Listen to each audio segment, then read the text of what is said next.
Hey, what's up everyone? Raging Golden Eagle here, having way too much fun as always. And I'm sure most of you are aware about the fact that I do seasonal anime recommendations. But every once in a while something comes out completely out of any sort of schedule, usually movies. And if they're decent enough, of course I'm going to want to make you guys aware of them. So now we get to Blame. And yeah, given what I just said, spoiler alert, to answer the question posed in the title, yeah, I think it's definitely worth watching.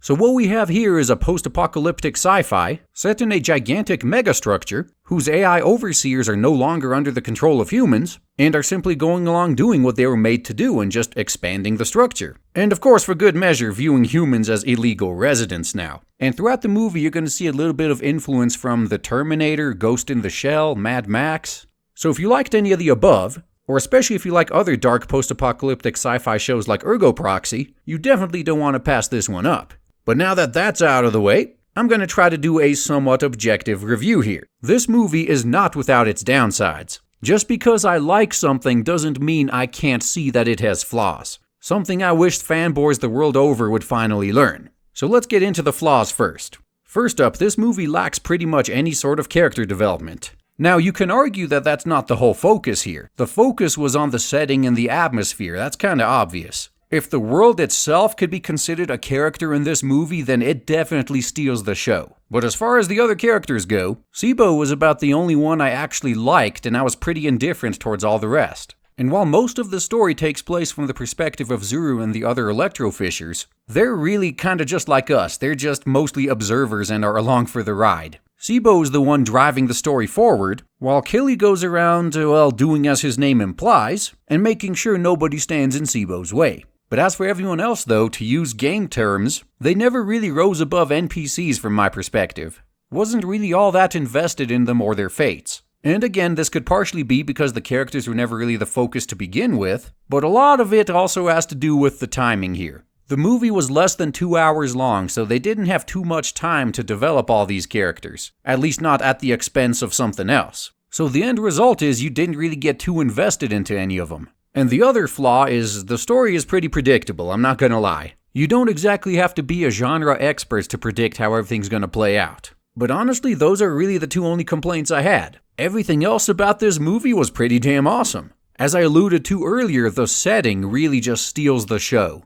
You got an infinitely expanding mechanical landscape hostile to any sort of biological life, and they do a good job pushing that point across with more than just the exterminators. Every piece of equipment that the few remaining humans have looks like it's old and falling apart, and they flat out admit they don't have the technology or the knowledge to recreate any of this stuff anymore, and everybody's more than aware of their desperate situation. And even when things are looking up, you are reminded that it's only temporary in this universe. Ah, great, we got some food, now maybe we can put off starving to death for another few more months. So yeah, the setting is definitely brilliant. And I'm gonna go so far as to give it an extra couple of points for not being yet another post-apocalyptic zombie show. Cause I can't be the only one rolling my eyes every time some new zombie show or video game or whatever gets announced. It's a little bit overdone. So it's great to see a setting that's pretty unique. And artistically speaking, man, the art team spared no expenses bringing this setting to life. All the backgrounds, the environments, everything just looks brilliant.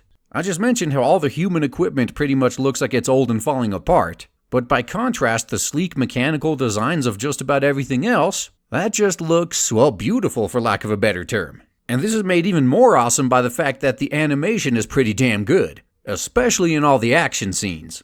I gotta say, Blame is the perfect example of how to do animated CG correctly. And before anyone says, oh yeah, well Pixar's been doing it for years, like yeah, I see, the big difference is, the stuff Pixar does, that's a lot more expensive. A system like what was used to create Blame, that's something that's a little bit more financially in reach of a lot of other studios. The CG in this movie not only actually looks good, but is animated awesomely as well. Not once was I distracted by any sort of awkward or out-of-place animations, like what usually happens when watching CG anime.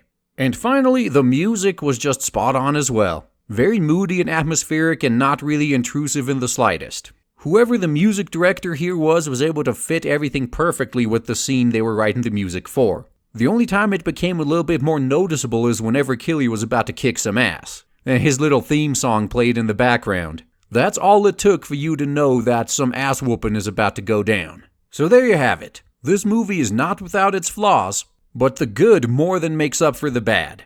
So if you want to see a decent post-apocalyptic sci-fi show with a very well-detailed and developed world that you can immerse yourself in, you can't go wrong with Blame.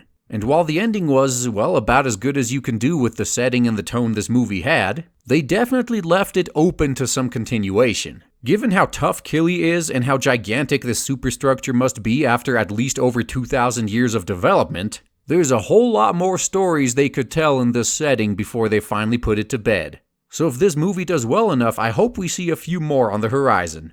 And that's all I gotta say, guys. Thanks for listening.